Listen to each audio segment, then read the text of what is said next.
Marami pa rin nagtatanong paano mag-apply dito sa US. Marami na akong video ginawa dyan na hindi ka nag-issue ng working visa ang US.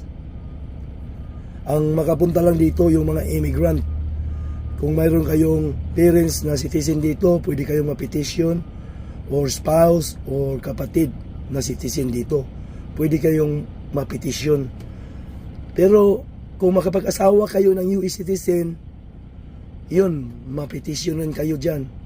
Maraming mga US citizen dito, nandyan lang sa tabi-tabi. Hanapan ko kayo. Madilim pa pag maliwanag na, maghanap tayo. Mag-asawa ng US citizen. Yan yung isang way makapunta dito. Ito. Thank you. God bless.